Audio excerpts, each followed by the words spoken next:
Bonjour à toutes et à tous, bienvenue. Alors nous sommes ravis de vous accueillir sur ce webinaire qui vous est proposé par la Fondation Mutualia Grand Ouest et la Maison associative de la santé. Alors aujourd'hui on va aborder la thématique des troubles 10 et plus spécifiquement la dyslexie. Donc les intervenantes aujourd'hui vous parleront du repérage de la dyslexie, mais aussi des accompagnements et des droits existants pour les personnes dyslexiques. Alors, avant d'entrer dans le vif du sujet, je vous propose de faire un petit point technique, parce que comme vous avez pu le remarquer, en entrant sur ce webinaire, les caméras et les micros sont coupés. Donc évidemment, si vous avez des questions pendant le webinaire, vous pouvez les poser dans la barre de chat qui est juste à droite. Au fur et à mesure, nous, on va les prendre en compte. Et si vous n'avez pas eu de réponse pendant le webinaire, nous allons pouvoir les reprendre sur un temps d'échange à la fin. Donc, on a consacré 20-30 minutes justement pour répondre à vos questions. Et alors, pas de panique, on essaye de répondre à toutes les questions, mais si bien sûr on ne peut pas répondre à toutes, vous aurez le webinaire en replay envoyé par mail, ainsi que le diaporama disponible avec toutes les ressources et les coordonnées donc, des collectifs et associations qui peuvent vous accompagner sur la question de la dyslexie. Voilà, donc on va pouvoir rentrer dans le vif du sujet, mais juste avant, je vais donner la main donc à la Fondation Mutualia pour se présenter. Je me permets, Florence Lenny. Donc, ravie d'être présente à ce webinaire. Donc, moi, je suis la déléguée générale de la Fondation Mutualia Grand Ouest. Donc, c'est une fondation qu'on a créée en 2018, qui a été créée par Mutualia Grand Ouest, comme son nom l'indique. Donc, aujourd'hui, on est ravis d'organiser ce webinaire en partenariat avec la Maison associative de la santé. Puisque la mission de notre fondation, elle est vraiment d'inciter chacun à prendre soin de sa santé, de celle de ses proches également, et puis d'accompagner tous les acteurs du territoire du Grand Ouest qui font progresser la prévention et l'accès aux soins. Donc tous les acteurs comme la Maison associative de la santé, ça y est, on a le diaporama, ça fonctionne. Donc voilà, je vais être très brève sur la diapo d'après. Je voulais juste vous informer en amont de ce webinaire, si on peut passer à la diapo d'après, que nous venons de sortir notre site web fondation-grandouest.mutualia.fr. Et sur ce titre, on vous propose des conseils en prévention santé sur l'aide aux aidants, l'alimentation, le bien vieillir, les dons et gestes qui sauvent, la santé mentale et tant d'autres thématiques. Et surtout la possibilité de trouver des associations et des experts proches de chez vous pour vous accompagner sur tous les sujets de la prévention en santé. Donc, n'hésitez pas à parler de ce site autour de vous, parce qu'on s'est rendu compte que les initiatives en matière de prévention santé, elles sont souvent très nombreuses sur nos territoires et en proximité. Et donc, ce site, il a vraiment pour objectif de les valoriser, de les faire connaître au plus grand nombre. Donc voilà mon message. Je vous souhaite à tous un excellent webinaire. Je crois que le sujet a beaucoup intéressé puisque le webinaire est complet pour aujourd'hui. Vous retrouverez le replay et toutes les informations utiles par mail. Je vous repasse la main, Françoise. Et puis, voilà. Merci. Entre-temps, et en effet, c'est une thématique qui a plu apparemment au vu du nombre d'inscriptions, et on est très content de ça. C'est vrai que c'est une thématique qui, là, à un mois de la rentrée, va peut-être intéresser des parents, des grands-parents, des enseignants. Donc voilà, on espère pouvoir répondre à un maximum de questions, et d'où cette collaboration qui pour nous est très importante. Alors je me permets, moi je suis Mathilde Aidan, chargée de mission à la Maison associative de la santé, donc qui est une structure fédérative qui regroupe plus de 60 associations et structures de santé. Et aujourd'hui, on a évolué en bientôt 40 ans et on a plusieurs missions, dont notamment accueillir, informer et orienter le grand public, justement sur les grandes thématiques de santé vers les associations et structures. Pour nos associations et structures, nous les accompagnons sur leurs projets, communication ou justement mise en place de projets. Nous proposons des formations à destination des adhérents et des professionnels. Et bien sûr, une de nos grandes activités est la mise en place de projets en lien avec des thématiques de santé publique. Et donc, on intervient vraiment sur des thématiques comme la santé mentale, la prévention du suicide, le deuil, ou encore l'éducation thérapeutique pour les personnes ayant des maladies chroniques. Voilà, donc n'hésitez pas à aller vous informer sur la masse. Vous avez toutes les informations sur cette slide. Voilà, je vais pouvoir passer la main à nos deux intervenantes du jour qui vont pouvoir voilà, nous donner beaucoup de leur savoir. Je vous laisse la main, Françoise et Marie-Noël. Bonjour, donc je suis Françoise Touvenot. J'ai été 15 ans présidente de l'association APDIS 35 puisque ma fille a bientôt 40 ans. Et j'ai beaucoup travaillé pour que la loi de 2005 puisse inclure les personnes 10 parce que auparavant, la dyslexie et tous les troubles 10 n'étaient pas reconnus en tant que handicap, mais simplement comme difficulté. Je suis aussi coprésidente du collectif Handicap 35, qui est une fédération en Ille-et-Vilaine qui regroupe 51 associations de toutes familles de handicap depuis les années 2000.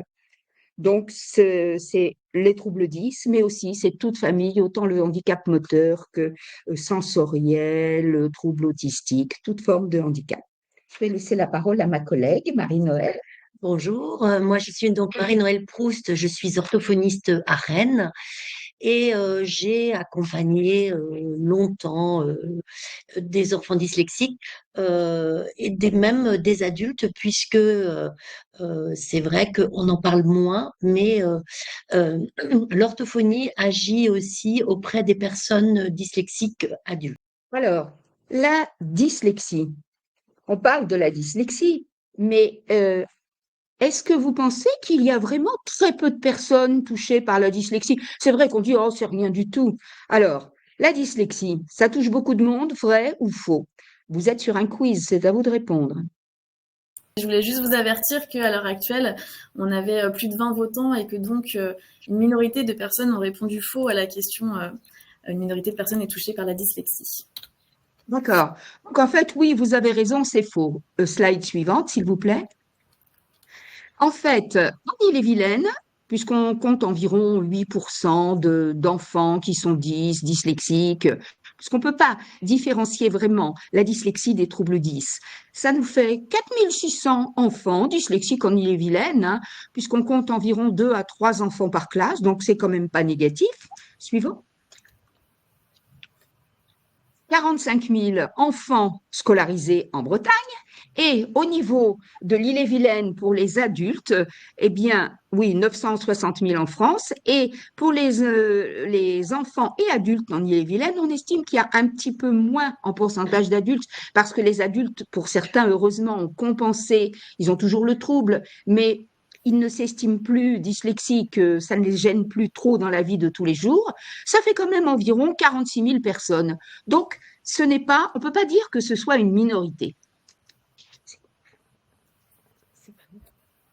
Alors, en fait, les représentations persistent, hein, la dyslexie, ça n'existe pas.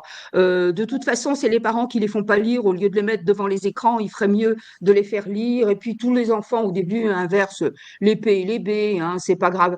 Alors, on a aussi d'autres réflexions du type, oui, bah, de toute façon, s'ils sont vraiment dyslexiques, ils sauront jamais lire, alors c'est pas grave.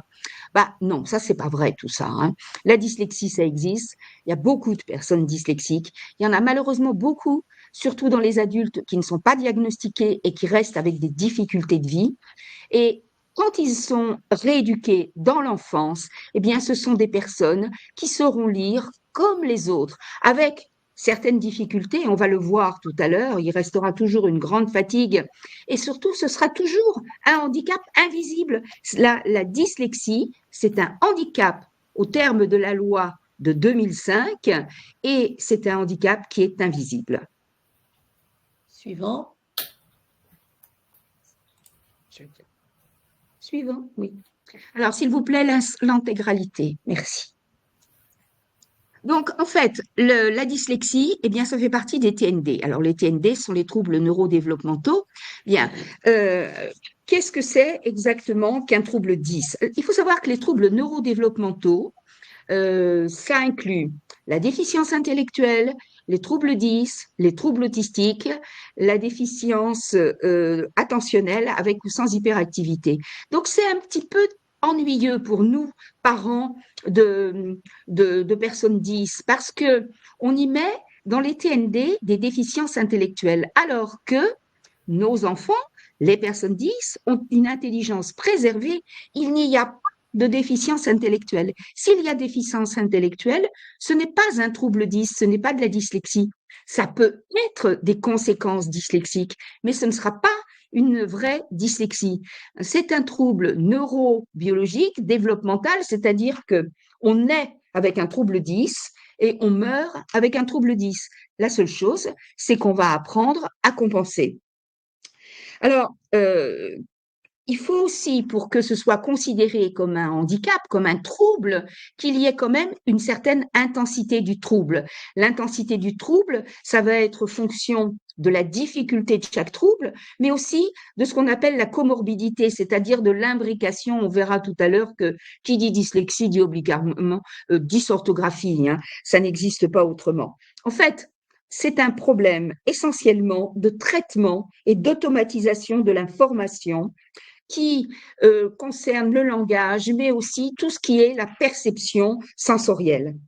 Et il est important que ce ne soit pas considéré comme une difficulté. À l'école, on différencie bien difficulté avec des solutions qui permettent de rattraper, hein. L'enfant a déménagé, il y a eu le décès d'un parent proche. C'est une difficulté et ça va se récupérer.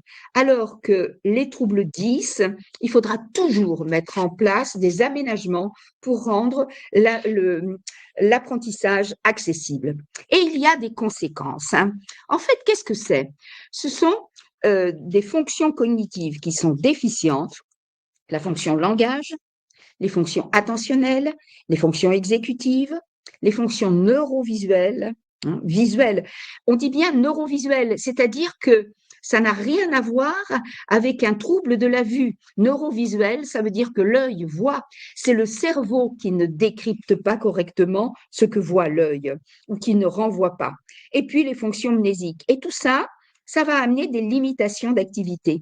Donc en fait, le handicap, ce n'est pas la limitation d'activité, mais c'est une fonction qui est déficiente. On n'arrivera pas à automatiser. Donc, comme on n'arrive pas à automatiser, on passe beaucoup de temps sur les actes de bas étage. Et pour raisonner et résoudre des problèmes, eh bien, on va avoir peu de temps. Donc, après, on va avoir des difficultés à produire. On va avoir du mal à se repérer dans le temps, dans l'espace. Quant à la double tâche, ça, c'est quelque chose qui est vraiment très, très difficile pour des personnes 10. Ça va amener bien sûr des problèmes de mémorisation. Les personnes dyslexiques ont une extraordinaire mémoire, mais c'est une mémoire qui est photographique. Donc en fait, tout ce qui va se passer avant dans le repérage va faire en sorte que la boucle phonologique, le calepin visuospatial vont être saturés et que ça va être très difficile de mémoriser.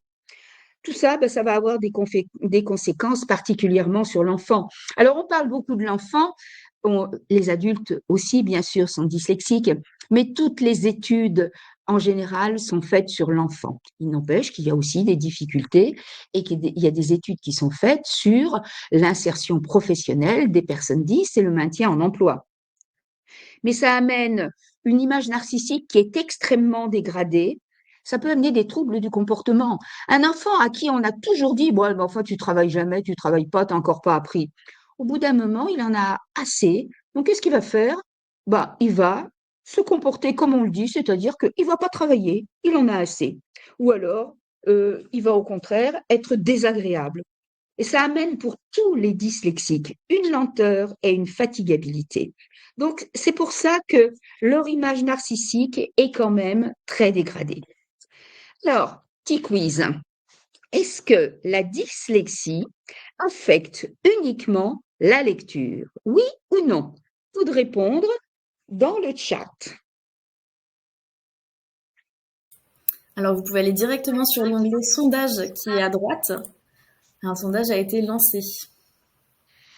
Alors, est-ce que ça affecte la dyslexie, c'est bien un trouble de la lecture, hein, on est d'accord. Ah oui, disent certaines personnes qui ne connaissent pas bien. Ah oui, c'est ceux qui savent pas lire. Bon. Est-ce que c'est simplement la lecture? Et c'est aussi pour ça que des personnes disent, oui, mais enfin, c'est pas grave, hein, c'est juste la lecture. Maintenant, avec tous les outils informatiques, on lit plus. Ben, c'est pas vrai, hein. Un enfant qui ne lit pas, l'apprentissage est quand même basé sur la lecture et sur l'écriture en France, dans nos pays. Et l'enfant qui ne possède pas la lecture, qui n'a pas automatisé la lecture, ne va pas automatiser l'orthographe et il restera toujours en difficulté.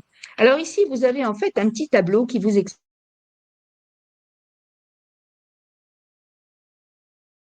que pour une dyslexie phonologique, la dyslexie, je ne vais pas dire la moins grave parce que selon l'intensité, elle peut être importante, mais c'est la dyslexie que l'on connaît depuis les temps les plus anciens. On en parlait même au 19e siècle, hein, on appelait ça la cécité verbale. Au début du XXe siècle, ça a été moins gentil, les chercheurs appelaient ça, ils les mettaient dans l'idiotie. Bon, c'est sympathique. Mais la dyslexie phonologique, en 2005, c'est certainement celle sur laquelle on a le plus travaillé, hein. Donc la difficulté graphème-phonème. Mais quand vous avez une dyslexie phonologique, vous allez avoir des difficultés d'apprentissage. Donc, vous allez aussi avoir des difficultés d'orientation spatiale, gauche, droite, devant, derrière. C'est pas toujours automatisé, hein. L'automatisation, rappelez-vous. Vous allez avoir des difficultés d'orientation temporelle. On sait très bien que nos enfants confondent toujours un petit peu. Oui, la semaine dernière, j'ai fait, la semaine prochaine, je vais faire. Ou c'était l'an dernier? Non, c'était le mois dernier. C'est toujours un peu difficile, hein, d'expliquer. Il va y avoir des troubles de l'attention. Pourquoi des troubles de l'attention? Ça peut être des vrais troubles de l'attention, mais ça peut être aussi dû simplement à la fatigue. Il va y avoir des difficultés d'organisation, troubles séquentiels. Qu'est-ce que ça va faire tout ça? Ça va faire que ça va être difficile de mémoriser parce que, comme disent certains enfants, oh, ça brouillonne dans ma tête, mon cerveau va exploser. Hein, c'est difficile. Et en fait, pourquoi c'est difficile? Parce que ce n'est pas automatisé. Donc, on passe toujours du temps à réfléchir, à reprendre une comptine et on n'automatise pas. Et qu'est-ce que ça va avoir comme conséquence? C'est souvent toujours la fatigabilité, hein, parce que c'est lent, du découragement, de la résignation. Et c'est là qu'il peut y avoir des troubles du comportement, parce que le découragement, ça peut se manifester par un enfant qui s'isole, mais ça peut aussi se manifester par un enfant qui devient impossible, désagréable et qui se rebelle, surtout à l'âge de l'adolescence. Une chose très importante, il n'y a pas de profil 10. Chaque personne 10 est différente. Quand un enseignant nous dit vous pouvez me donner des consignes pour les dyslexiques? Ben oui, on va donner des consignes générales. Mais après, il faut l'appliquer à chaque enfant. C'est pour ça qu'il faut absolument que enseignants et parents travaillent avec les soignants qui suivent l'enfant. Alors, la situation de double tâche, je vous disais tout à l'heure que c'était impossible pour les personnes 10. Pourquoi? Parce qu'en fait, on a un certain réservoir attentionnel. L'objectif, c'est d'éviter, de passer peu de temps sur ce qu'on appelle les tâches de bas étage pour raisonner. C'est quand même le raisonnement qui va nous permettre de produire de manière intelligente. Or, pour une personne lambda, vous avez à gauche ce qui se passe, il y a un certain temps, l'enseignant dicte quelque chose, il écoute, il comprend, il mémorise et il écrit. Et puis, il a du temps pour réfléchir à la question. Pour le même élève qui est dyslexique, il va mettre beaucoup plus de temps, vous voyez la partie verte est beaucoup plus importante, à comprendre, à écouter, comprendre, mémoriser. Il va avoir du mal à réaliser le geste d'écriture et finalement, il ne va pas lui rester beaucoup de temps pour réfléchir. Et c'est comme cela qu'on développe des troubles des apprentissages, puisque on va avoir du retard dans les apprentissages. Mais le retard dans les apprentissages, il n'est pas dû à une difficulté, il est vraiment dû à un trouble neurobiologique. Alors, on ne peut pas parler de dyslexie seule, c'est une constellation. La constellation des 10, ça a été travaillé. Slide suivante, s'il vous plaît. La constellation des 10, ça a été travaillé avant 2005 par les chercheurs américains, puis par le professeur Habib qui a vraiment beaucoup travaillé là-dessus. Il y a 20% d'enfants qui sont en difficulté d'apprentissage à l'école et on estime qu'il y en a 8 à 10% qui sont porteurs de troubles 10. Vous savez que nous sommes les seuls maintenant, les Français, à continuer à dire trouble 10, hein, puisque on appelle cela maintenant des troubles spécifiques des apprentissages, hein, et du langage. Donc, ne pas confondre avec TSA, trouble spécifique de l'autisme, hein. Donc, ce sont des troubles qui qui vont aller sur tout ce qui va être apprentissage. Lecture, c'est la dyslexie. Mais vous voyez que sur la constellation, vous avez deux formes de dyslexie essentielles, hein. Vous avez la dyslexie phonologique, on a vu tout à l'heure quelles étaient les difficultés. Vous avez les dyslexies visio-spatiales, qui a été longtemps appelée dyslexie lexicale et qu'on appelait aussi dyslexie de surface. Donc, quand on disait ça aux enseignants, il a une dyslexie de surface, l'enseignant concluait, oui, bon, bah alors c'est pas grave, c'est une dyslexie de surface, c'est pas grave. Bah si, en fait, ça va être tout ce qui est l'environnement qui va être mal perçu. Et dans cette constellation, tout ce qui est en jaune va ensemble, hein. C'est-à-dire que vous avez une dyslexie phonologique, vous allez automatiquement avoir des difficultés de langage parce que il va y avoir un moment où l'enfant a mal intégré le langage. Il faut savoir que 4%, non, pardon, 40% des enfants qui ne forment pas correctement leurs phrases à l'âge de 4 ans en maternelle vont développer une dyslexie. Donc, le langage, c'est quand même c'est une information. Après, le langage s'acquiert progressivement. Et très souvent, les soignants s'aperçoivent quand on passe le bilan pour les aménagements aux examens, le bac, qu'il y a des troubles du langage. Il y a des troubles du langage qui sont passés inaperçus parce que le trouble essentiel, c'était la dyslexie. Donc, tout ce qui est en jaune, ça va aller ensemble. Et vous voyez, plus il y a de comorbidité, bien sûr, plus c'est difficile. Alors, quand on va avoir une dyslexie visio-attentionnelle, on peut très bien aussi avoir une dyslexie phonologique. Les dyslexies mixtes, c'est vraiment ce qui est le plus fréquent. Et si on faisait un diagnostic très très tôt, on pourrait le prendre en charge pour le vrai problème. Mais comme le dyslexique arrive tardivement, on a quand même une majorité d'enfants qui sont diagnostiqués en 6e. Et ça, c'est quand même dramatique.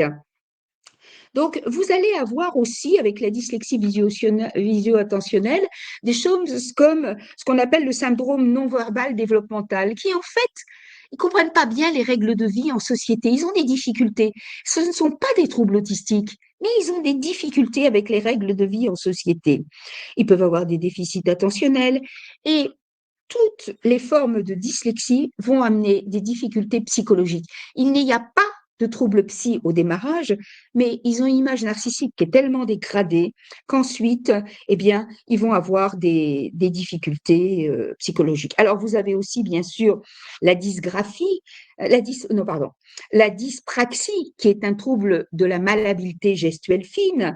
Automatiquement, il y aura une dysgraphie. Il y aura des troubles de latéralisation, gauche-droite ne vont pas être automatisés. C'est toujours une difficulté d'automatisation, hein.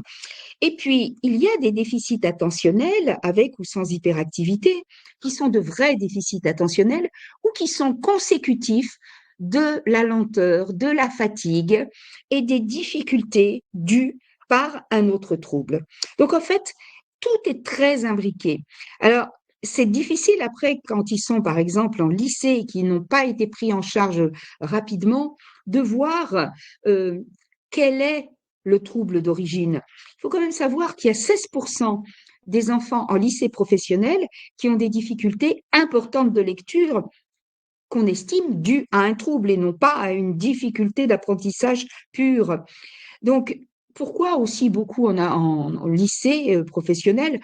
C'est que malheureusement, les orientations à l'école se font souvent sur le niveau français mathématiques. Donc, nos petits disent, ils ont des difficultés de lecture et des difficultés en mathématiques aussi qui sont consécutives.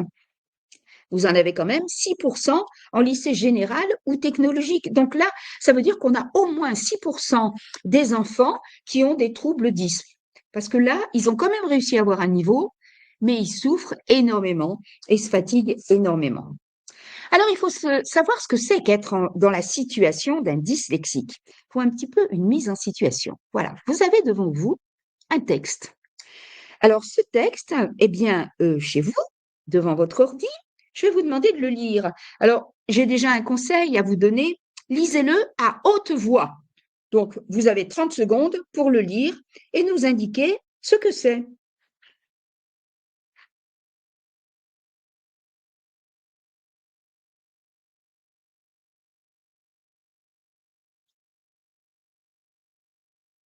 Bon, allez.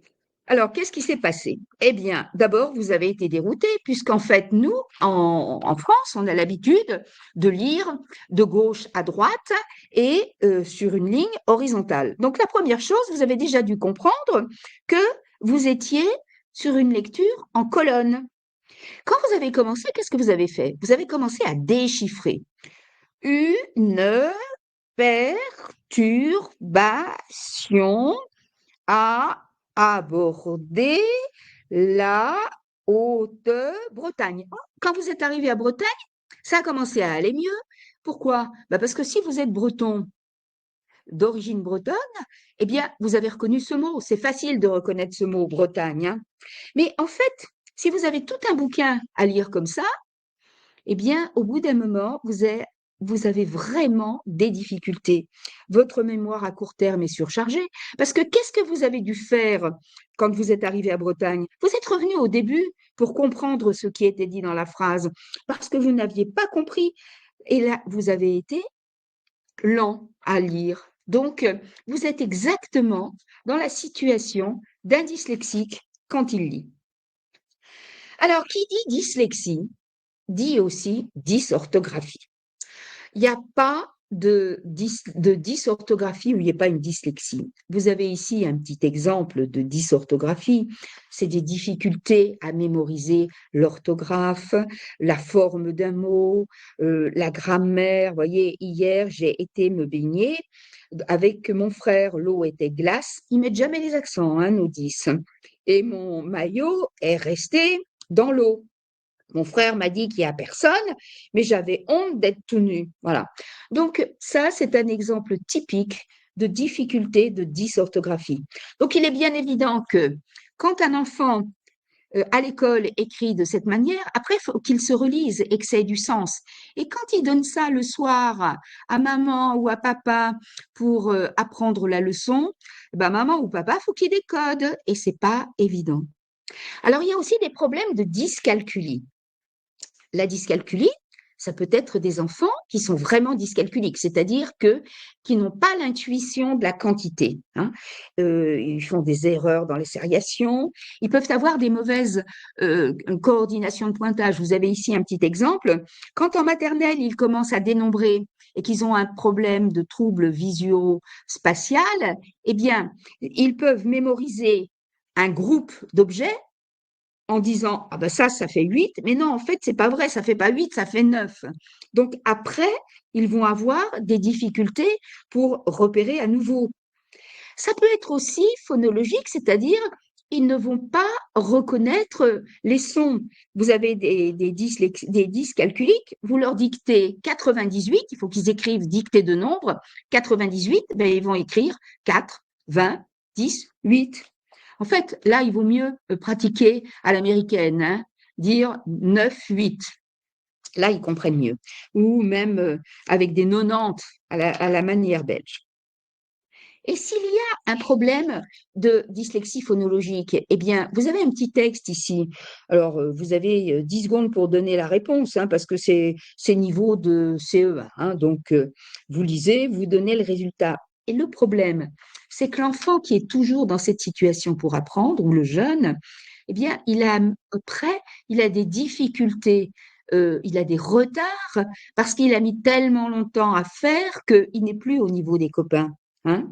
J'achète 6 cahiers à 3,60 €, quelle sera la dépense totale? Oh, d'accord, c'est très facile. mais le temps que vous avez mis à déchiffrer, eh bien, vous avez perdu du temps et puis vous n'avez pas le temps de répondre. Alors, il y a des repérages par...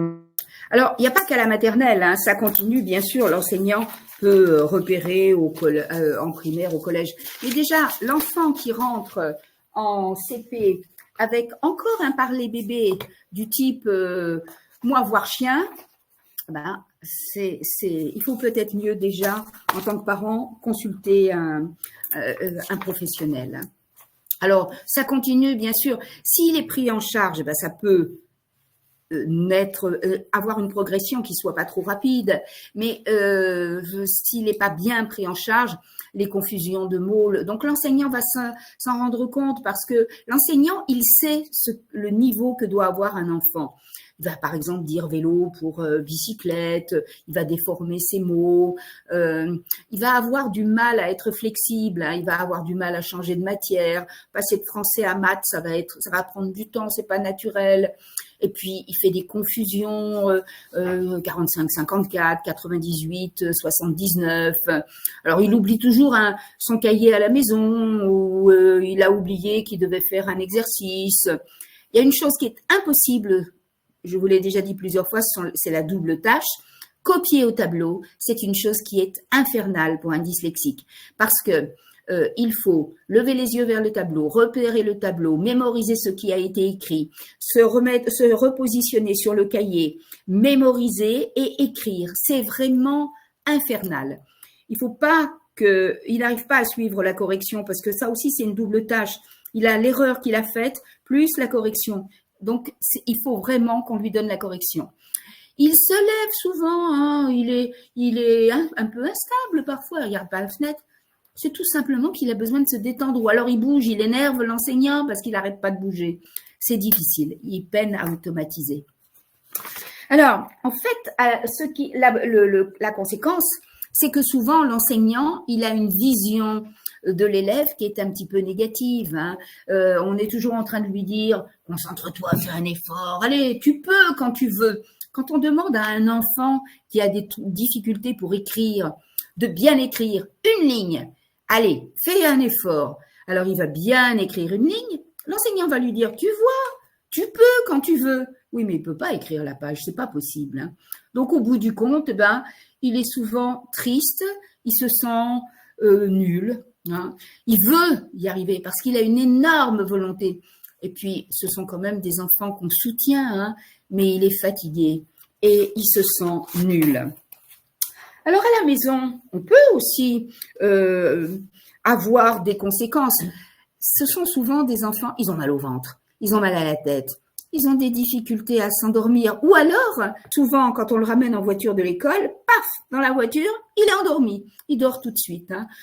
Donc, c'est pas la peine de lui demander de raconter sa journée. D'abord, il s'endort tout de suite, il a sommeil. Mais en plus, il va vous raconter sa journée, mais c'est peut-être celle de la semaine d'avant qu'il va vous raconter. Hein. Et il y a souvent des confusions dans le temps.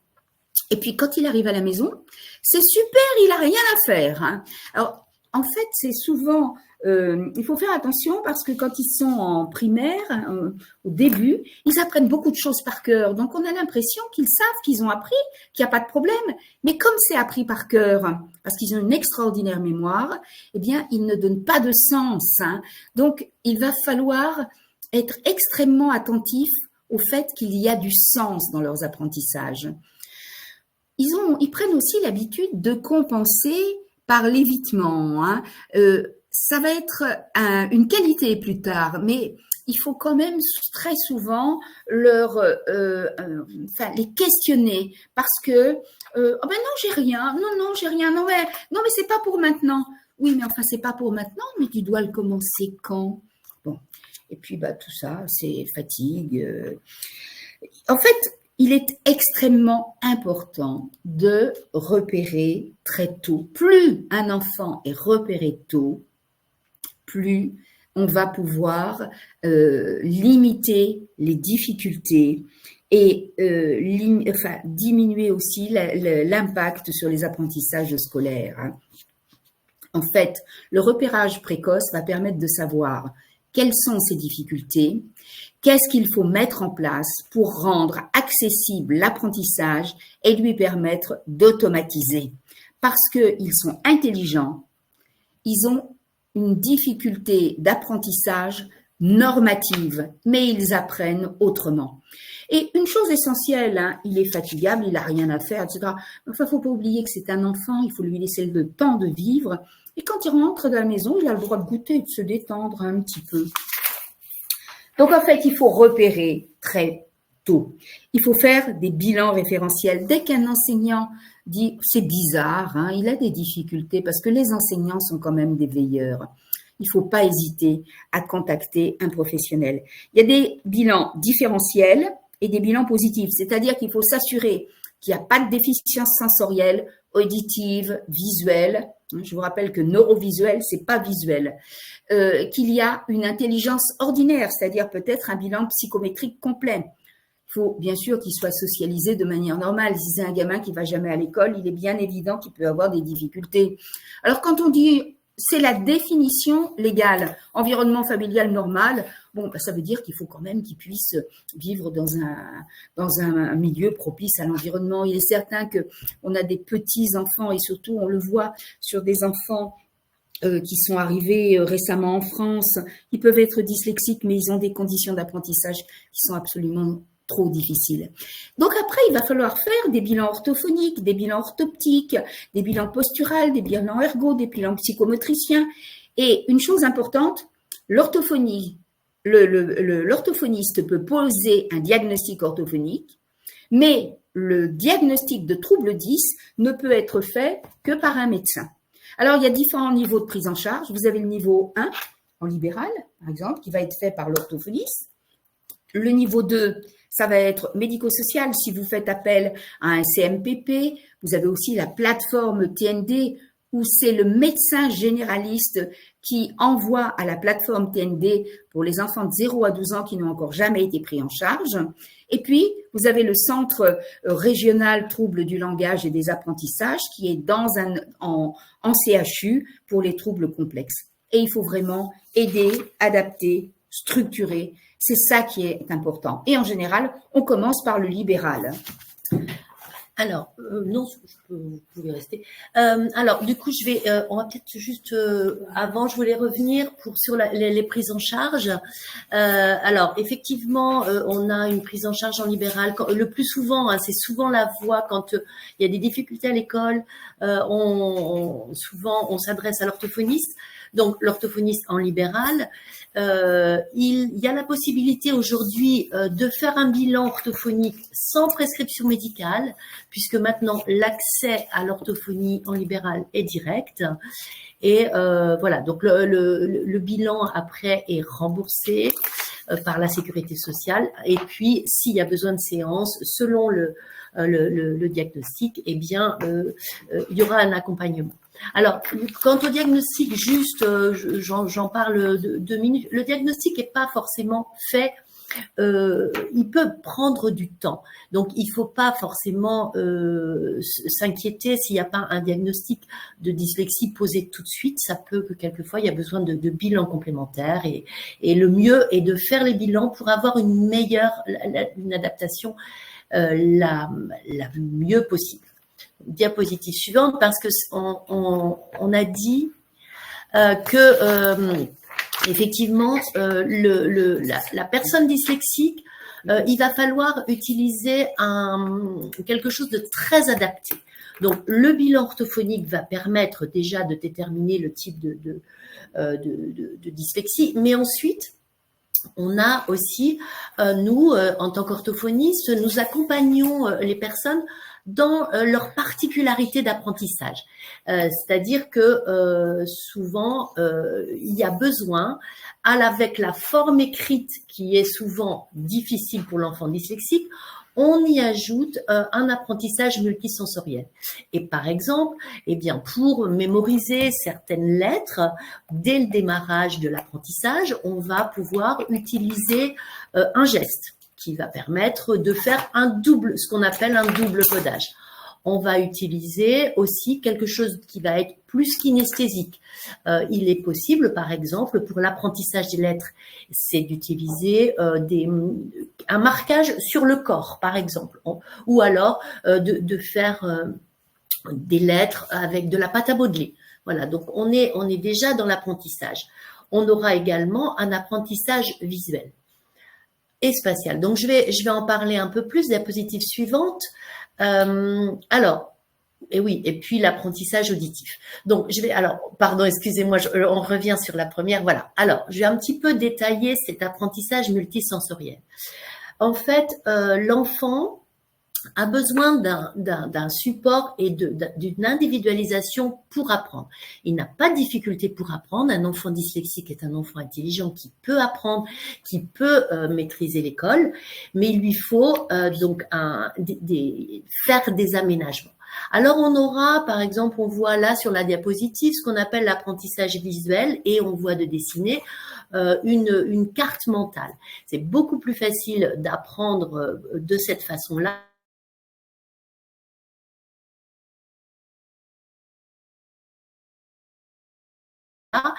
C'est beaucoup plus facile pour l'enfant d'avoir cette présentation-là en étoile et en y ajoutant également des couleurs.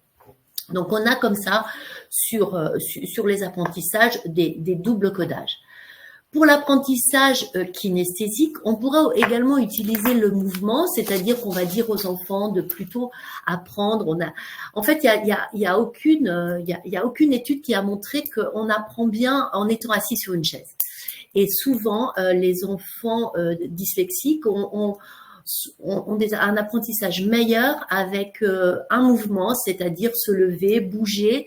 On va faire comme ça, on peut faire un codage dans la pièce et ça va lui permettre une meilleure mémorisation. Parce que en fait, c'est souvent ça la difficulté. L'enfant apprend à l'école. Non, à l'école, il a une prise de notes qui est souvent difficile parce qu'il n'a pas le temps de tout écrire, parce qu'il n'a pas le temps de tout comprendre. Donc, il faut également des aménagements, éventuellement qu'on lui écrive à sa place, ou bien qu'il puisse enregistrer, ou bien qu'on lui donne des photocopies. Donc ça, c'est pareil, ça va vraiment être selon les enfants et selon le degré de dyslexie.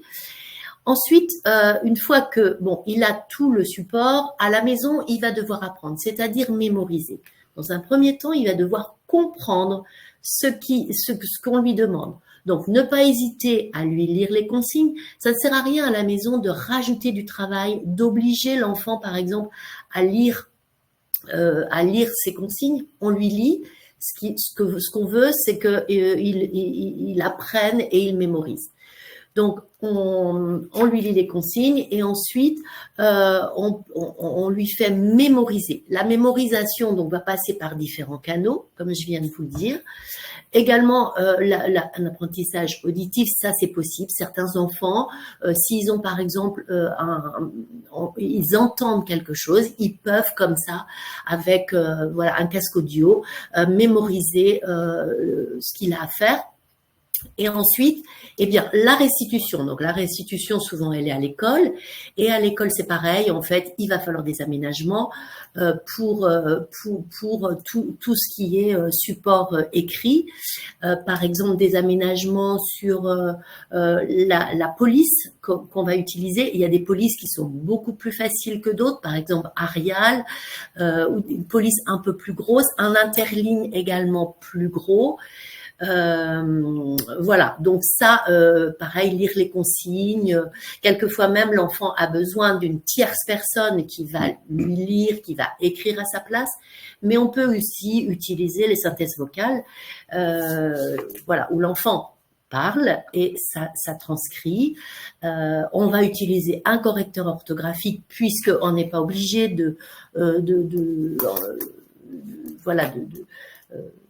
les fautes d'orthographe les fautes d'orthographe, c'est la forme, mais ce qu'il faut surtout privilégier, c'est le fond. Donc, diapositive suivante. Alors, on aura également donc l'apprentissage par la technologie assistive. J'en ai un petit peu parlé avec donc souvent les enfants 10 peuvent être équipés d'un ordinateur où là, en fait, ils pourront déjà ne pas écrire parce que c'est difficile pour eux l'écriture. Donc, en fait, ils auront soit une synthèse vocale ou bien ils auront des textes à trous ou bien, voilà, différentes choses qui va faciliter en fait, qui va faciliter l'apprentissage, qui va faciliter la mémorisation. Et surtout également utiliser des supports clairs, sans fioriture et utiliser beaucoup les images. Les images sont toujours beaucoup plus facilement mémorisables qu'un texte écrit. Voilà. Diapositive suivante, je ne sais pas si j'ai tout dit. Alors, comment l'aider? Eh bien, effectivement, il va falloir l'aider à structurer et à apprendre autrement. Il faudra gérer sa fatigue, ce qui fait qu'à la maison, en fait, il faut accompagner l'enfant.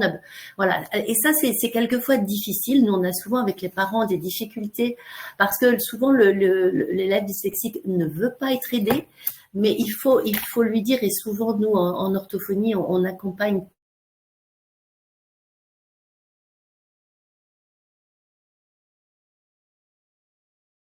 toute la famille, parce qu'en fait, les consignes, il faut pouvoir structurer l'apprentissage, parce qu'on leur dit souvent, il faut travailler, il faut pas forcément beaucoup travailler, parce qu'il faut gérer la fatigue. On va s'appuyer sur les compétences préservées, on va éviter la surcharge de travail. Et c'est pour ça qu'il ne faut pas allonger des séances de travail énormes, il faut structurer, et puis on va s'appuyer sur ce que l'enfant sait faire. Et c'est très important donc de travailler en lien avec les enseignants. Et souvent, nous, quand on est invité aux équipes éducatives, eh bien, on a des préconisations puisque on connaît bien les enfants qu'on accompagne. Et on peut ainsi, voilà, préconiser en fonction vraiment individualiser l'apprentissage. Je ne sais pas si j'ai tout dit. Je pense que oui. Alors, les trucs de parents, déjà, il y a une chose qui est extrêmement importante.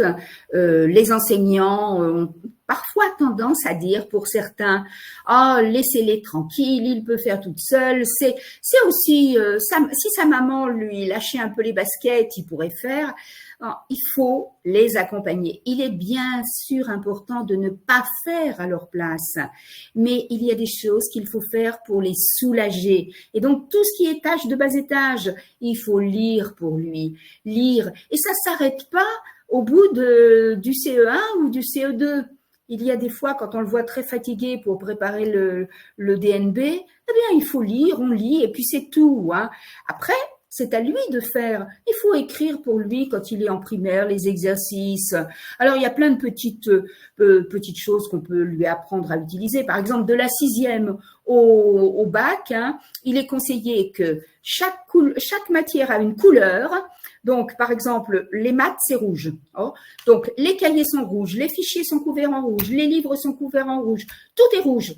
Le français, c'est bleu. Donc, tout est en bleu. Ça va l'aider. Il va pas avoir besoin de réfléchir, hein, parce que ce sont des choses aussi qu'il va intégrer progressivement. Et ce sont des choses, on les voit quand ils arrivent à l'âge adulte, eh bien, ils réutilisent ces systèmes. Ils font des fiches de synthèse quand ils travaillent où ils mettent des couleurs différentes. Il faut donner plein de moyens mémotechniques.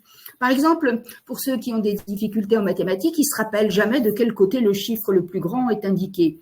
Ben, si vous lui apprenez le petit schéma, un chat, une souris, eh bien, systématiquement, quand il va faire un exercice, il sait que le matou, c'est du côté, il faut qu'il se niche dans le creux, donc du côté grand. Si vous lui mettez séquente en croisant, il se rappellera que ce sont des droites qui se coupent. Bibliothèque avec un H, eh bien, il se rappellera qu'il y a un H. En fait, il faut lui donner plein d'astuces qu'il va utiliser lui-même et qu'il continuera à utiliser à l'âge adulte. Alors, j'ai pas pu résister au plaisir de vous mettre un petit schéma qui avait été fait par nos amis suisses, une association suisse. En fait, ils ont toujours des difficultés, ils savent jamais décimètre et décamètre. Alors, c'est à gauche ou c'est à droite de mètre? Donc, en fait, vous leur apprenez à faire ce petit schéma et surtout, en haut, il est marqué Kylian et Hector décampent en métro et décident de s'enfuir chez Mémé. je peux vous assurer qu'ils n'auront plus jamais de problème pour savoir si décamètre est à gauche ou à droite de mètre. Alors, il y a des reconnaissances. Il ne faut pas hésiter. C'est très important de faire reconnaître leurs droits administrativement. Parce que déjà, on a des difficultés à avoir des rendez-vous chez les professionnels, c'est long. On a des difficultés à faire reconnaître les droits. Donc, il y a deux niveaux de reconnaissance. Il y a les reconnaissances de droit commun, qui est le plan d'accompagnement personnalisé, hein, le PAP. On est bien sûr sur les enfants. Alors, le PAP, il peut être précédé d'un plan personnel de réussite éducative, mais il ne faut pas que le PPRE soit ce qui est mis en place uniquement pour un enfant 10. Il faut qu'il ait un PAP. Et le PAP, eh bien, il faut des bilans. Bien évidemment, il faut un bilan, hein, c'est obligatoire. Si vous avez un orthophoniste qui vous note sur son bilan, oui, il a quelques troubles de lecture, mais etc., vous allez avoir du mal à faire reconnaître un PAP. Hein. Il faut vraiment que les professionnels se prononcent. Et puis, il y a l'enseignant qui renseigne sur une fiche aussi, et c'est le médecin scolaire qui valide. Mais c'est pas lui qui le met en pensation, et c'est l'école, l'enseignant, qui va rédiger le document de PAP. Vous avez le lien en bas. Il est important, quand on le demande, de savoir ce qu'il y a dedans, parce que c'est un document légal qui va de la maternelle à la terminale, et surtout, il doit être revu chaque année, signé par l'école et remis aux parents, parce qu'on a régulièrement, au moment des demandes d'aménagement d'examen, des PAP qui ont été mis en place en 6e, qui n'ont jamais été revus, et pour faire les demandes d'examen du DNB en 4e, eh bien, on se trouve face à des problèmes. Donc, savoir aussi qu'on peut utiliser du numérique, hein, des outils informatiques dans le PAP, mais c'est le parent qui achète le matériel, c'est le parent qui paye la formation, et c'est le parent qui informe l'enseignant. Et il y a des enseignants qui sont pas toujours bienveillants pour l'utilisation du matériel. Alors, il y a une autre reconnaissance de droit commun, c'est le PAI, le projet d'accueil individualisé. Ça concerne beaucoup plus les enfants qui ont un problème médical, un problème de maladie. Mais il y a également dans le nouveau PAI depuis 2022, je crois, la définition, avec le protocole de soins, la définition des aménagements. Là aussi, c'est rédigé en lien avec la famille, le médecin scolaire, l'école et les personnels de santé. Et ça concerne le temps scolaire, le temps extrascolaire qui relève de l'éducation nationale et le temps périscolaire. Là aussi, vous avez le document d'aménagement. Alors, après, on passe sur le droit du handicap. Et souvent, en tant que parent, c'est un peu difficile. Hein. On a du mal à se dire, mon enfant, il est handicapé. Ouais, mais il ne faut pas avoir peur. Parce que d'abord, tout ce qui a été fait pour l'enfance, ça va pas durer toute la vie. Il n'y a aucune trace. Hein. Au niveau de la maison départementale du handicap, l'enfance s'arrête à 20 ans. Et ce n'est pas un problème. Ce qui a été fait pour l'enfance ne sera pas une discrimination à l'âge adulte. Hein. Il faut demander à la MDPH un parcours de formation. Ça peut être l'accompagnement par un AESH. Alors, pour les dyslexiques, c'est coton. Hein. Il faut vraiment s'accrocher pour obtenir l'AESH. Mais on l'obtient. Hein. C'est vraiment faire un dossier à la MDPH, c'est y passer un week-end. Hein. C'est certain, c'est difficile, c'est pénible. Mais ça vaut le coup parce que il y a quand même avec le dossier MDPH la possibilité d'avoir recours à l'enseignant référent qui lui en fait va demander la mise en œuvre par l'établissement scolaire du PPS, c'est-à-dire le plan personnel de scolarisation. Là aussi, vous avez le document, parce que le plan personnel de scolarisation, il est fait par la MDPH. Mais ce qui est important, c'est ce qu'on appelle communément le MOPS, le document de mise en œuvre du PPS. Et c'est ça qui est important pour l'école, parce que ce document dont vous avez la référence, il va permettre de définir les aménagements pédagogiques qui doivent être faits par les enseignants. C'est bien sûr, ça peut permettre la demande d'aménagement aux examens de manière formule simplifiée. Hein. Ça peut permettre d'avoir un lecteur-scripteur, ça peut permettre d'utiliser les outils informatiques. Disons que c'est un niveau considéré par l'éducation nationale un peu au-dessus du PAP. Mais savoir que le PAP n'est pas un préalable obligatoire pour faire un dossier MDPH. Mais très souvent, les MDPH ou les MDA demandent qu'il y ait eu avant le PAP pour voir ce qui a été déjà mis en place et qui n'a pas été suffisant. Après, dans les orientations, vous pouvez demander des orientations, une orientation vers un dispositif Ulysse, un service de soutien à l'éducation, ce qu'on appelle le CEFS, hein, qui est une forme de CESAD. Selon les départements, ça s'appelle CEFS ou ça s'appelle CESAD trouble 10. Même dans le cadre d'un institut qui n'est plus un service, une scolarisation dans un institut pour enfants malentendants et 10, ce qu'on appelle les classes langage. Alors, quand il grandit, il a toujours des droits. Hein. D'abord, il va avoir des droits aux études supérieures. Ça continue. Hein. Et il est bien évident que si il a eu un PPS, ce sera beaucoup plus facile de faire valoir ses droits dans l'enseignement supérieur que s'il a eu un PAP. Ce sera indicatif, le PAP, on peut. Mais si vous voulez, en tant que parent, il est plus facile quand on a eu une orientation MDPH, une ouverture de droit MDPH, de faire valoir les droits. Parce que dans les études supérieures, c'est pareil. Hein. Il faut qu'ils s'adressent aux services d'accompagnement universitaire, hein, qui a des noms différents, cellules handicap, relais handicap, selon en université et dans toutes les écoles supérieures. Hein. Il y a une charte des étudiants handicapés qui existe. Il peut avoir des aménagements pédagogiques, du matériel adapté. Il peut avoir aussi une aide humaine et un preneur de notes également quand il est en cours. Après, adulte, ce qu'on appelle la RQTH, hein, il est très important de la demander dès qu'il est en apprentissage ou en lycée professionnel. Alors, les professionnels des MDA ou MDPH peuvent vous répondre, ce qui est vrai. Oui, mais si vous avez la 2EH, la 2EH vaut RQTH. Oui, mais enfin, quand on a un enfant pour lequel on touche une allocation pour financer des rééducations, l'entreprise qui le prend en stage n'a pas besoin de savoir ça. Donc, en fait, vous pouvez demander simplement le document RQTH à la MDPH.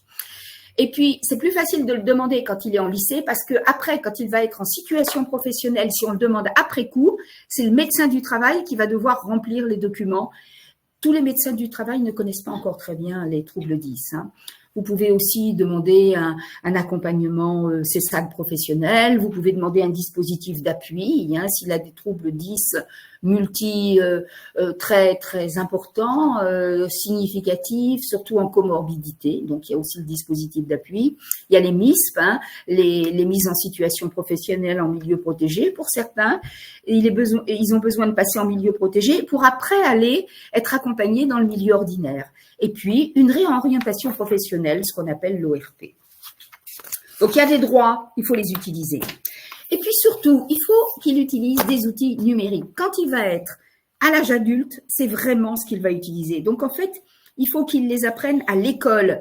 L'école devrait avoir, ils ont une obligation de faire apprendre, hein, le droit à l'apprentissage, c'est un droit défini par la Constitution.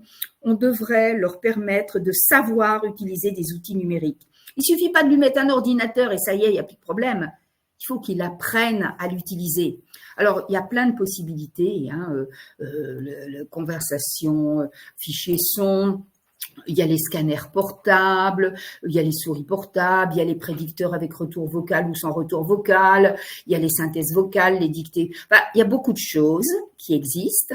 Il faut se rapprocher d'un professionnel qui, en fait, va dire quel est son besoin en fonction de ses difficultés. Là aussi, il n'y a pas de profil 10 type. Hein, parce que si vous mettez une dictée vocale à un enfant, par exemple, en plus, si c'est un garçon qui est qui est en train de muer sa voix et qui a aussi quelques petites difficultés qui chuintent parfois dans ses mots, la dictée vocale, il va avoir du mal. Donc, il faut un logiciel adapté.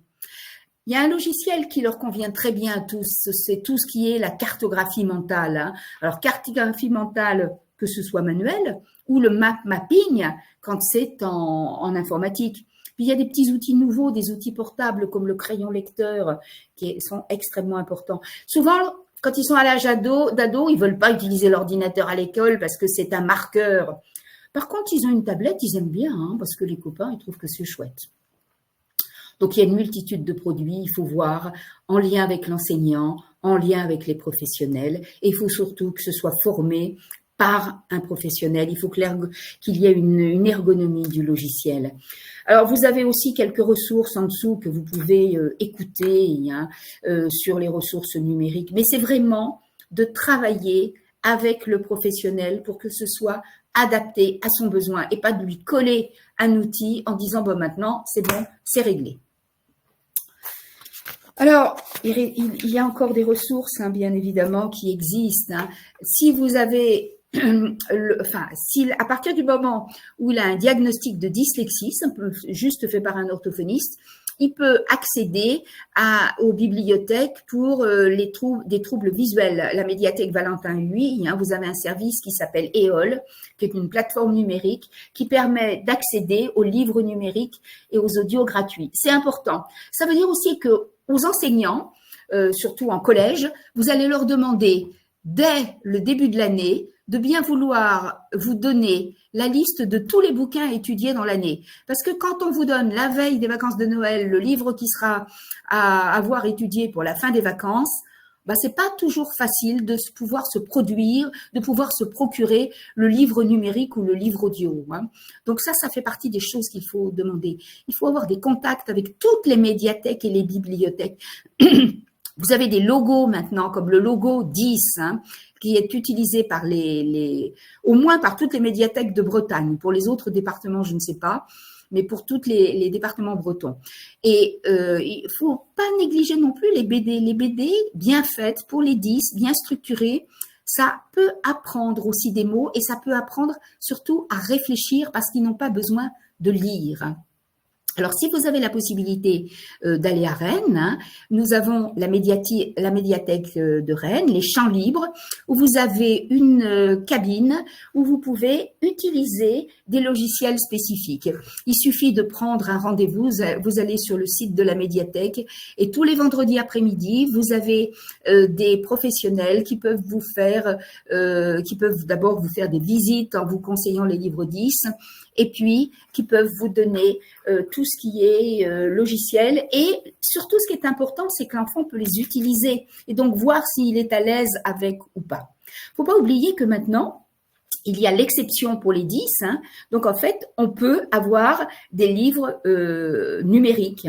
C'est pas toujours très facile, mais on peut se procurer les livres de classe numériques. Il y a aussi la bibliothèque nationale qui existe toujours, la bibliothèque numérique. Vous pouvez vous contacter dessus et ça peut permettre d'avoir des ressources. Alors, ils ont tous des difficultés, ils ont des compétences. Ils vont les avoir toute leur vie, mais ce sera plus ou moins important selon la comorbidité des troubles et selon les rééducations. Ils vont s'arrêter sur les petits problèmes et avoir des difficultés à produire, ça c'est sûr. Mais ils vont avoir développé des stratégies d'évitement. Et ça va être une force quand ils seront en entreprise. Parce qu'ils vont avoir des idées très créatives et des idées avant les autres, avec ces stratégies d'évitement qu'ils ont développées. Et il y a aussi, ça va toujours être d'excellents coordinateurs d'équipe, de très bons managers parce qu'ils sont extrêmement sensibles, très sensibles à tous. Et donc, ils vont tout de suite sentir quand quelqu'un dans leur équipe va avoir un problème. Ils ont des compétences sociales qui sont extrêmement importantes. Mais pour ça, il faut qu'on les ait bien aidés et qu'ils aient récupéré une estime personnelle. Il faut pas oublier qu'ils raisonnent autrement. Une personne lambda va raisonner idée principale et on décline les idées secondaires. Une personne 10, vous avez l'idée principale, ils vont voir toutes les idées secondaires et ils vont ensuite revenir à l'idée principale. Donc, c'est un raisonnement atypique, mais c'est un raisonnement en entreprise qui va pouvoir permettre de gagner du temps. Et puis, ils ont des compétences de l'ordre visuel et ce sont des choses maintenant qui sont très recherchées dans l'économie professionnelle. Et c'est vraiment des qualités. Alors, pas pour tous les métiers, mais ce sont des profils qui sont vraiment recherchés. Il n'y a pas de profil type non plus. On nous dit, qu'est-ce que mon gamin dyslexique, il faut que je l'oriente vers quoi? Ben non, ça dépend déjà de ce qu'il a envie de faire. Il ne faut pas oublier que c'est un gamin comme un autre. Il a quand même le droit d'avoir des choix. et il a le droit aussi de se tromper. S'il rate sa première année de fac, eh ben, il a le droit d'en recommencer une autre, hein, comme tout le monde, mais ils ont des qualités qui sont recherchées de plus en plus par les entreprises. Et puis, pour nos gamins, il faut réclamer. Vous savez, en 75, on avait l'égalité, en 1975, l'égalité. Après, on a eu l'équité. C'est-à-dire qu'on donnait un peu plus à ceux qui en avaient besoin. On mettait 2 petites cagettes pour qu'ils puissent monter, mais on gardait la barrière. Nous, on demande l'inclusion, c'est-à-dire on enlève la barrière. Tout accessible. Parce que ce qui profite à nos enfants dyslexiques, ce dont ils ont besoin quand on rend l'apprentissage accessible, ça profite à tous les enfants. Et ceux qui n'en ont pas besoin, ça ne les gêne pas. Alors, il y a des célèbres, il y en a plein. Ils sont tous curieux, empathiques, persévérants. Ils ont eu tellement de problèmes dans leur enfance qu'ils ont l'habitude de continuer et de continuer à être persévérants et d'être intuitifs. Moi, j'aime bien situer une personne qu'on ne connaît pas beaucoup, c'est Winston Churchill. Et quand on dit Winston Churchill était dyslexique, ah oui, réécoutez ses discours et vous verrez qu'il était dyslexique. Alors, pour aller plus loin, vous avez ici des informations que vous pouvez éventuellement utiliser et voir.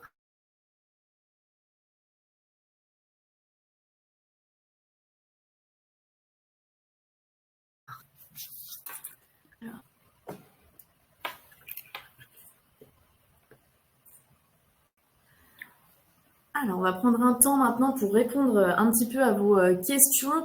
Pas de panique, on a vu qu'il y avait énormément de questions et surtout des questions assez techniques. Donc, nous permettrons de faire aussi une foire aux questions pour pouvoir répondre plus spécifiquement à chaque demande et de la mettre à la fin du diapo. Écoutez, François, si vous voulez, vous pouvez récupérer la souris et regarder un petit peu les questions qui ont été posées. Vous les avez synthétisées, non? Mais vous pouvez en prendre certaines...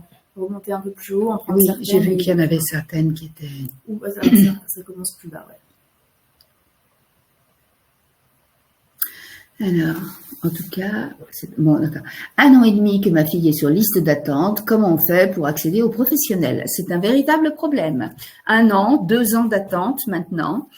Alors, ça, c'est que ce soit professionnel en libéral ou CMP, CMPP, c'est pareil. Hein.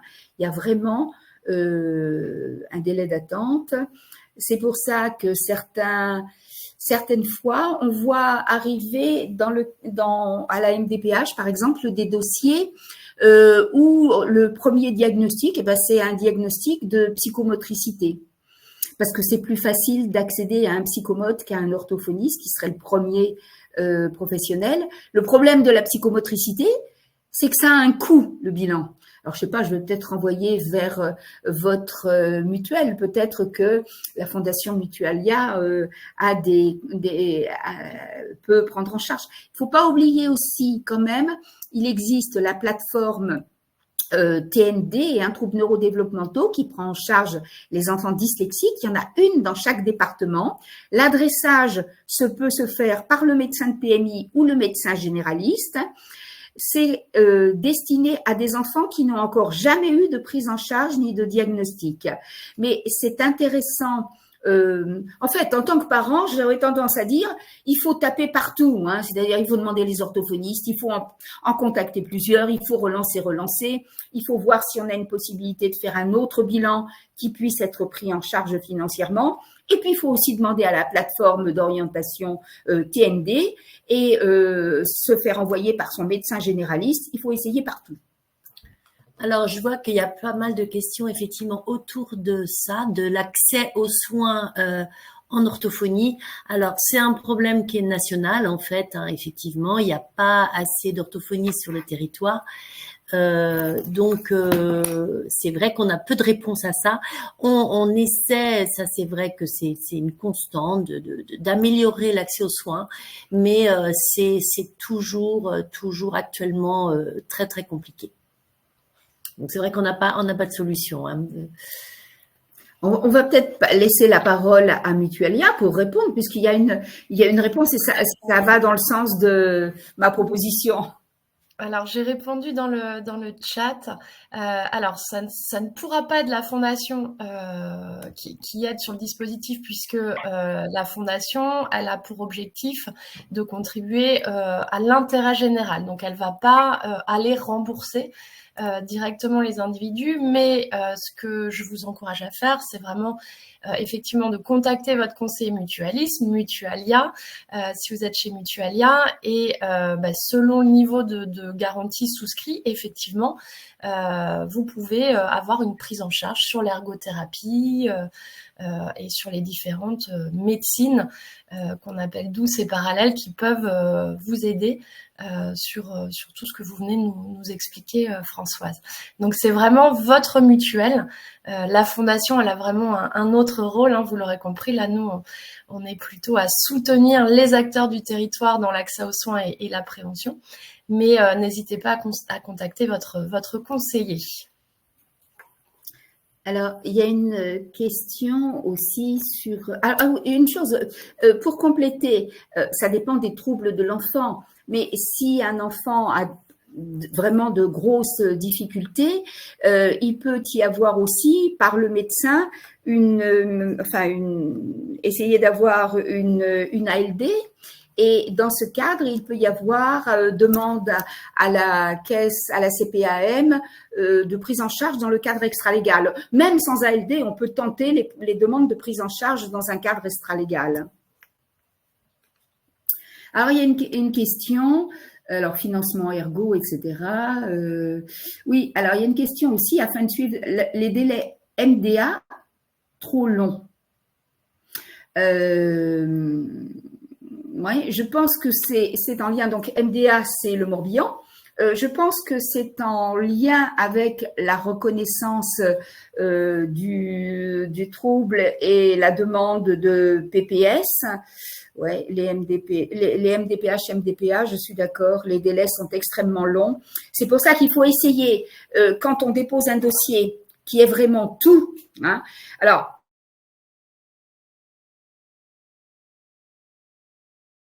ce qui est important à savoir, mais on dépose une demande de parcours scolaire en tant que parent.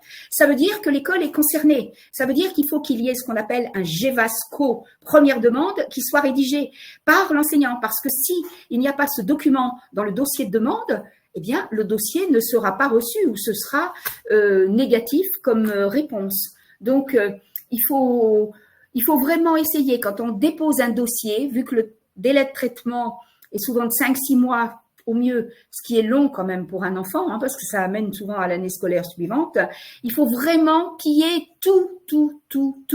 Et conseil aussi aux parents, il faut aussi que l'enseignant ait bien indiqué ce qu'il met déjà en place comme aménagement et pourquoi ce n'est pas suffisant. Parce que sinon, les MDA et MDPH renvoient à l'école en disant il faut que l'enseignant mette en place des aménagements pédagogiques. Donc, il faut montrer quels aménagements sont en place et que ce n'est pas suffisant pour pouvoir accéder au PPS. Alors, les enseignants prennent peu en compte les… J'ai loupé mon truc. J'ai lu, les enseignants prennent peu en compte les recommandations. C'est vrai quand même qu'en tant que parent, on a souvent plus de difficultés à mettre en œuvre les recommandations du PAP. C'est un peu plus facile pour le PPS parce que il y a la notification MDPH que les enseignants, que l'école considère mieux. Alors, je vais essayer de retrouver 1 an et demi, ok, aujourd'hui. Ouais. Donc, c'est vrai que quand l'enfant voit que les aménagements demandés ne sont pas mis en œuvre, ben, il s'essouffle. Et puis, il faut qu'ils soient mis en œuvre, ces aménagements, tout le temps. C'est-à-dire que les années d'examen, alors, par exemple, pour le DNB, on a les dictées à trous. Hein. Mais s'il n'a jamais fait de dictées à trous, ben, il ne sait pas les faire. Il faut que dès la 6e, l'enseignant lui donne des dictées à trous, et même avant, en primaire. Et c'est pareil pour les années d'examen DNB et bac. Il a droit à un tiers-temps. Le tiers-temps n'est pas un tiers-tâche. Souvent, à l'école, parce qu'on n'a pas le temps, on lui donne le tiers-tâche, c'est-à-dire qu'on lui enlève un exercice. Manque de chance, c'était juste celui qui savait faire. Hein.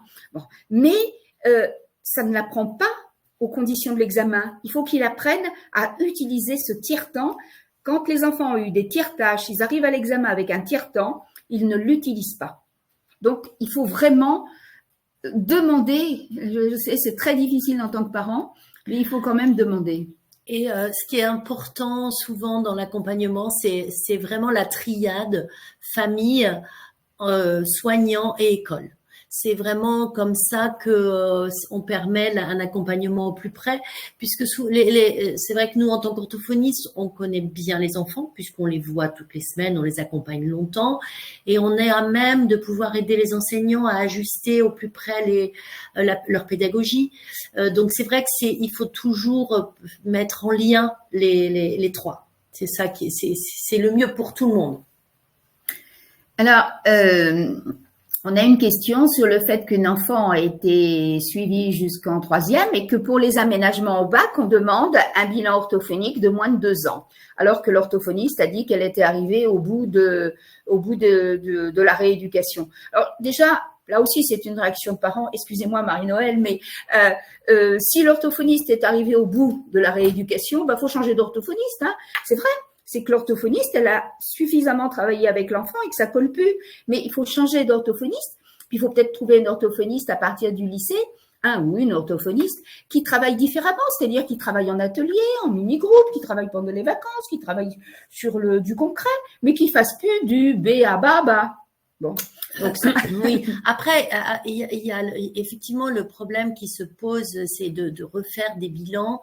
Et c'est vrai que je sais que nous en Ille-et-Vilaine, en fait, on a fait en sorte de pas forcément refaire des bilans tout le temps, parce que nous, quand on a posé un diagnostic de dyslexie, en fait, c'est un diagnostic. On va pas l'année suivante dire non, il est plus dyslexique. Ça c'est donc souvent on peut seulement refaire un courrier en disant que voilà, on a accompagné cet enfant, on a poser un diagnostic de dyslexie et que à partir de là, eh bien, il a besoin d'aménagement, forcément.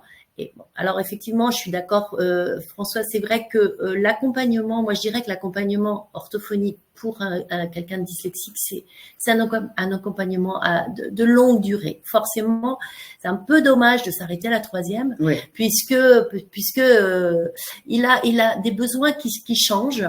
Et c'est vrai que, moi j'ai accompagné beaucoup de lycéens, des personnes à la fac, parce que les besoins changent et que en fait quelqu'un de dyslexique, pour avoir un accompagnement spécifique, il ne peut s'adresser qu'à une orthophoniste, en fait.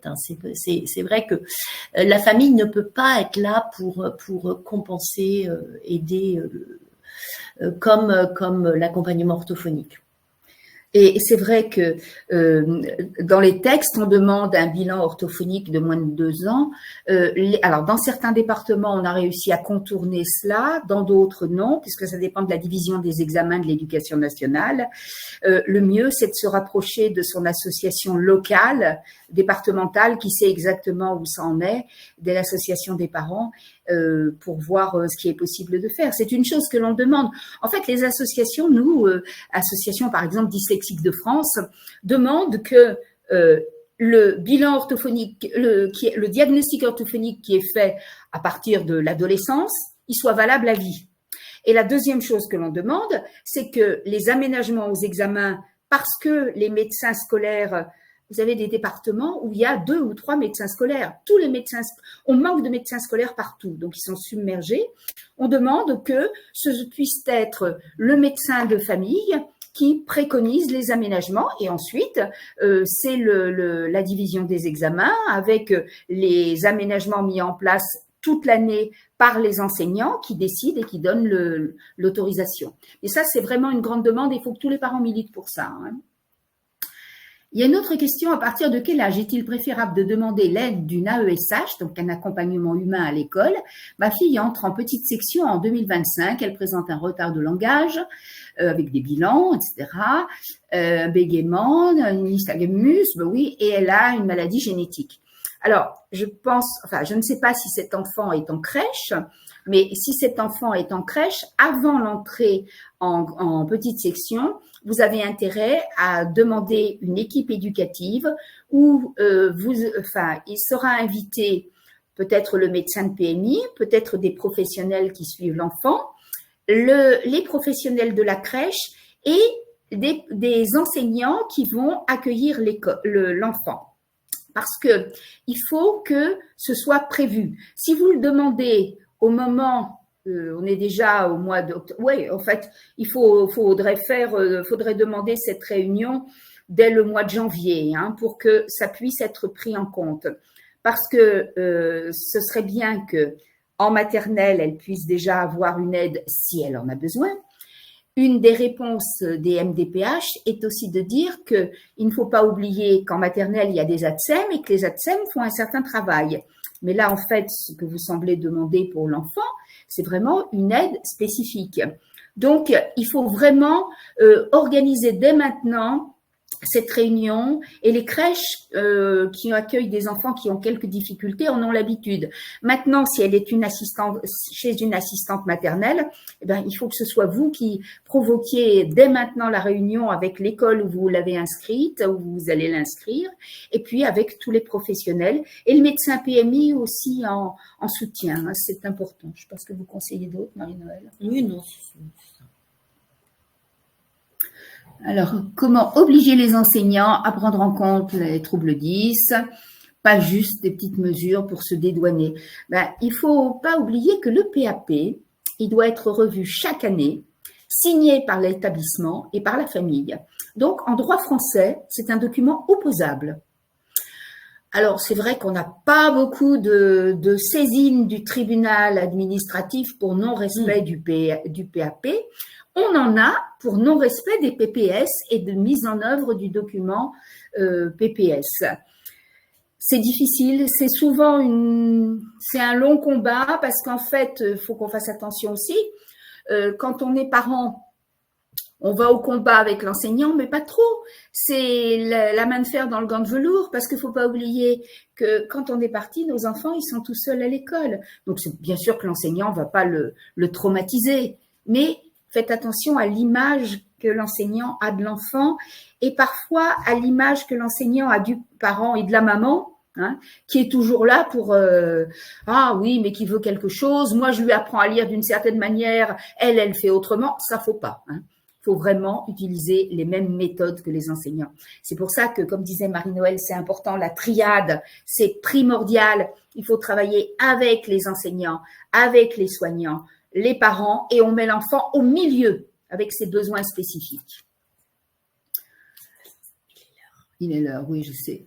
La PPRE, par exemple, du PAP, oui. Cependant, le PAP a été refusé 2 fois par le médecin scolaire. Résultat scolaire trop bon. Ah bah oui, c'est sûr, ils n'ont pas le droit d'être bons, nos enfants. Ils ne sont pas nécessaires. En fait, il faut faire poser un diagnostic par un médecin. Pour certainement que le médecin scolaire, dans cette question, qui n'a pas voulu reconnaître le PAP, a estimé que ce n'était pas, il n'y avait pas vraiment un diagnostic. Donc, il faut essayer de voir un neuropédiatre, de faire poser le diagnostic par un médecin pour que le médecin scolaire prenne mieux en compte. C'est des questions qui arrivent maintenant. Ouais, alors ça, du coup, c'est vrai qu'on va arriver vers la fin du webinaire. Ce qu'on va pouvoir vous proposer, c'est de reprendre toutes ces questions de toute façon et d'organiser une foire aux questions avec les réponses derrière pour pouvoir vous les redonner justement en même temps que le diaporama. Alors, je vais quand même juste vous permettre, mon fils vit des périodes de dépression assez profondes à 9 ans. Oui, c'est vrai. Est-ce que ça peut être en lien? Oui, ça peut être en lien. Si vous avez des enfants... Vous avez des enfants, en particulier, on a le cas des enfants qui sont au potentiel. Les enfants au potentiel, on voit pas beaucoup leurs troubles parce qu'ils se débrouillent pour les masquer avec des situations de contournement. Mais chaque fois qu'ils changent de rythme ou qu'ils changent de niveau, c'est extrêmement difficile. Et il y a des enfants qui ont des idées noires. S'il y a un conseil à donner, là, il faut faire une demande de dossier MDPH, absolument, et bien insister auprès de la MDPH qu'il y a une situation de dépression confirmée par le médecin, hein, bien sûr, une situation de dépression qui est en train de s'installer. Un enfant qui a besoin d'aide, il faut l'aider. Hein. Alors effectivement, il est 14 heures. Nous allons, il y a tout un tas d'autres questions et je pense qu'on aurait pu continuer à y répondre, mais on va devoir, pour des raisons techniques, arrêter le webinaire. Un grand merci à la Maison associative de la santé. C'était passionnant, on a appris beaucoup de choses. Je vous invite à vous connecter sur le site de la Fondation parce qu'on aura l'occasion d'organiser d'autres webinaires dans les prochaines semaines. Donc si vous voulez vous tenir informé des prochaines dates, n'hésitez pas à vous rendre sur le site de la Fondation. Merci de nous avoir accueillis.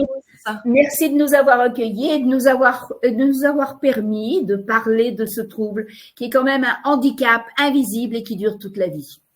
Merci à vous. Au revoir. Au revoir. Merci, au revoir.